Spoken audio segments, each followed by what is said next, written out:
Welcome back to the channel. Welcome to the show. Dan Udy, reporting for duty, doing my daily mental health check-in on my raw journey. Today I wanted to talk about addiction and the addictive nature of cooked food, and really all food, but particularly cooked food.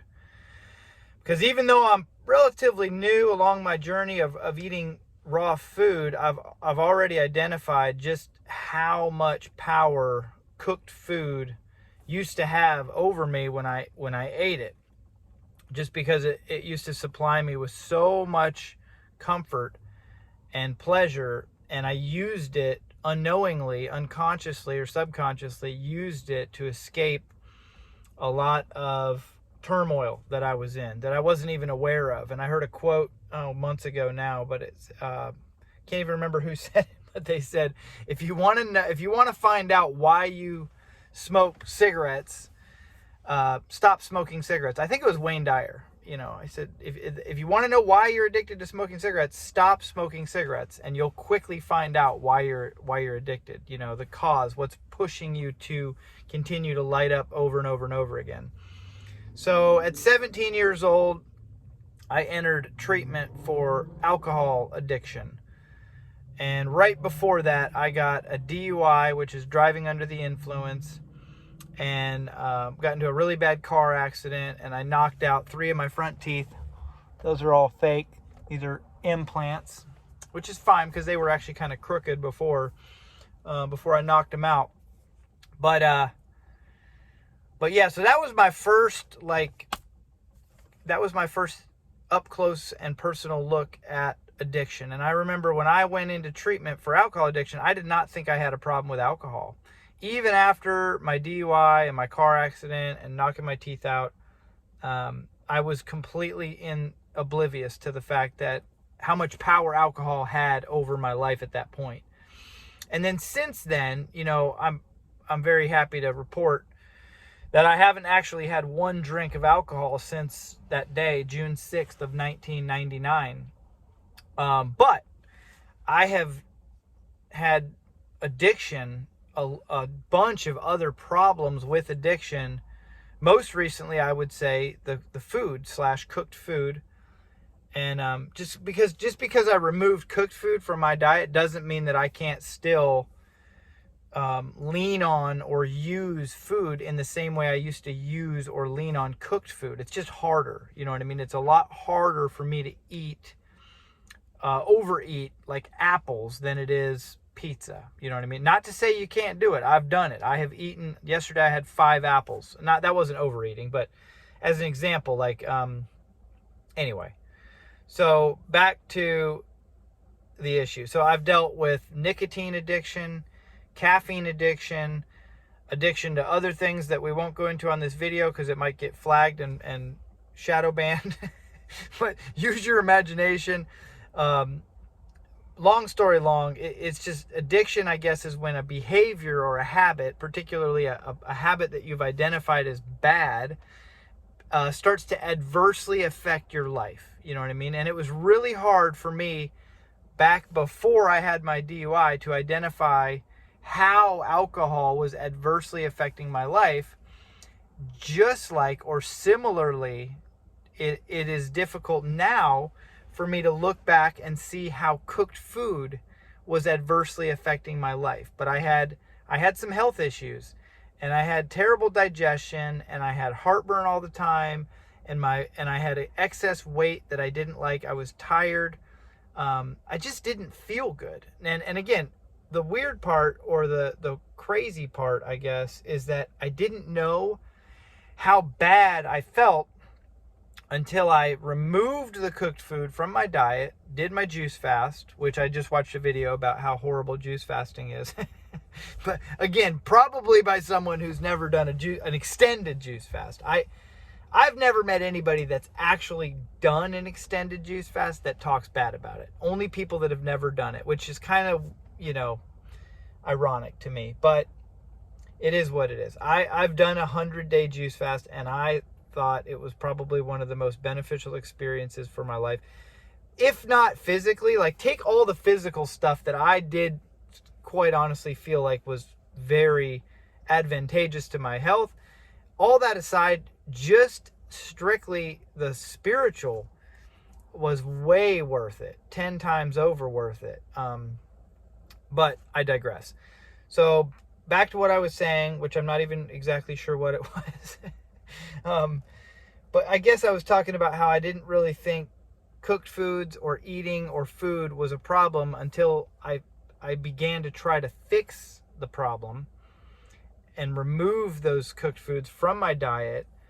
And it's tough because when you do that, when I did that, I had to judge myself. I had to pass judgment on myself for the types of food I ate, how much I ate them, how often I ate them. I had to become hypercritical of myself, which is not fun. No one likes, because my ego fights to prevent me from getting honest with myself and saying, Dan, the way you eat is a problem. The types of food you eat is a problem. The amount, right? The periodicity, like right before going to bed, and the amount I would eat like right before going to bed, that's a problem. It's one of the reasons I love the intermittent fasting, because it gives me rails to run on. I have a start time and I have a finish time. I like finite things. Intuitive eating, I've heard a lot of people talk about intuitive eating. I hope one day I can say that I'm successfully eating intuitively. But for now, I really need some kind of restriction. I need to be kind of dogmatic with myself. I need to be like, these foods are off limits. For me, that's anything cooked right now.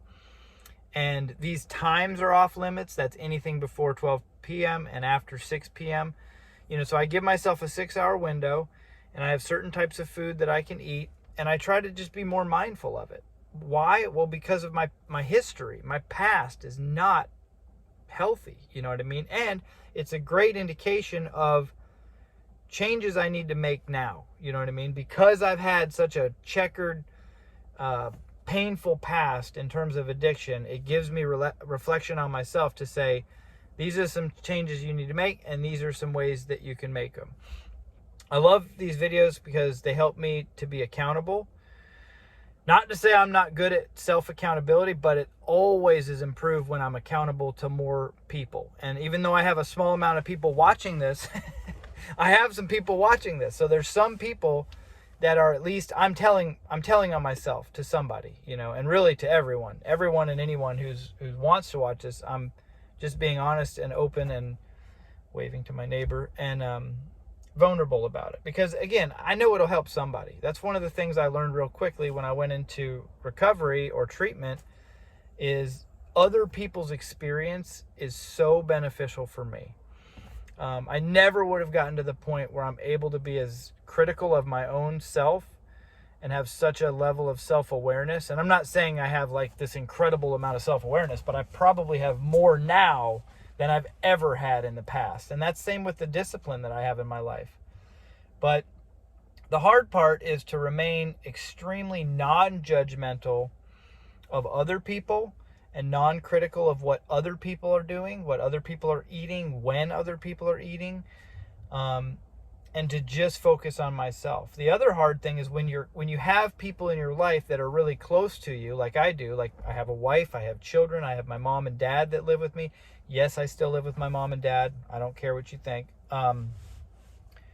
But when you have people that are really, really close to you and you pass judgment on yourself about the way you eat, and you begin to make some, what a lot of people would consider to be dramatic or drastic changes in that, like, I'm not going to eat cooked food anymore. That sounds like a ridiculous, dramatic undertaking to most people. But when you do that and you say, I'm done doing this because I think it was a problem, it can create some separation between you and the people that you're closest to, because it's really hard, I think, for a lot of them to not feel judged as well. If I'm being critical of myself for eating cooked food and I'm sitting across the table from somebody who's eating cooked food, logically, they're probably thinking, is he judging me for eating this cooked food? And as hard as I try not to, it's really difficult for me not to, because again, I'm trying to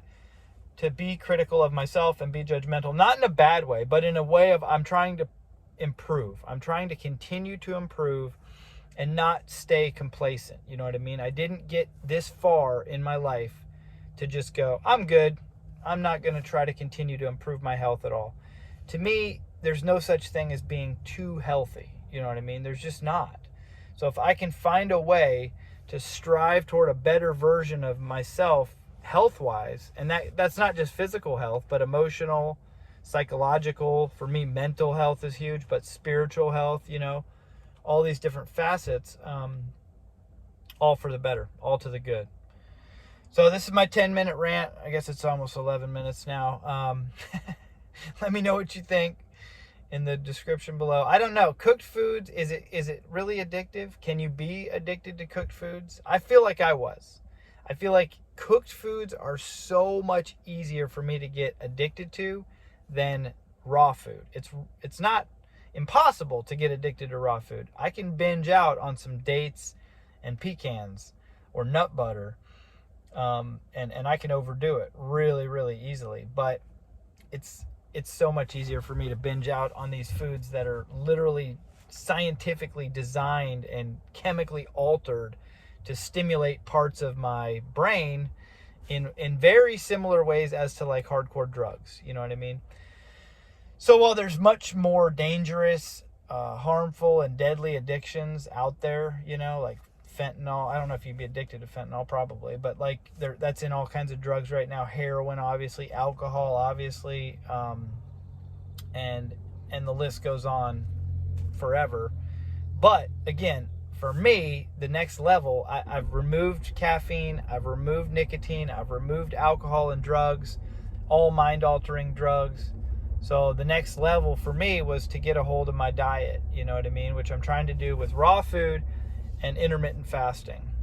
And so far so good. I really do feel like I'm on a journey, but I'm not alone, and that's one of the reasons I'm doing these videos. So please, if you haven't done so already, go ahead and like the video if you enjoyed even 1 second of it, and leave a comment below if you have any questions or support or anything encouraging to say.